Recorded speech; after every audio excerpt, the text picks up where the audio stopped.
Broken Blue, Misconduct in the San Antonio Police Department. The one-hour special featured controversial officers, many of whom got their jobs back through something called arbitration. It's a process that in San Antonio often favors the officers and not the department that fired them. But how does arbitration work? The Night Team's Dylan Collier explains. Before a fired San Antonio police officer ever appears in front of a third-party arbitrator, there are several administrative steps that have already played out. Most notably, the fired officer has appealed his or her termination in writing within 15 days. The two sides who will argue for and against the officer returning to the force then choose an arbitrator, often narrowing down a list of 7 qualified attorneys until there is only one left.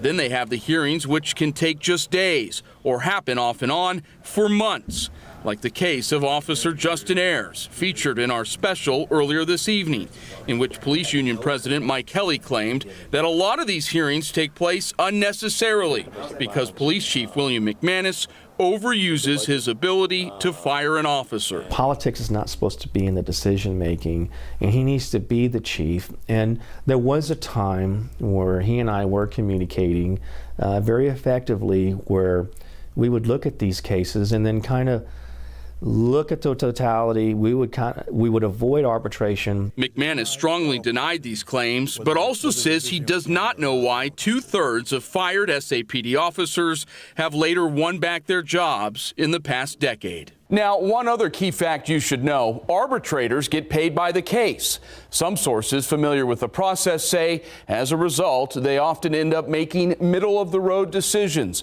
like reinstating the officer, but also giving him or her a lengthy suspension in an attempt to please both SAPD and the union, so the arbitrator won't get excluded from hearing future cases.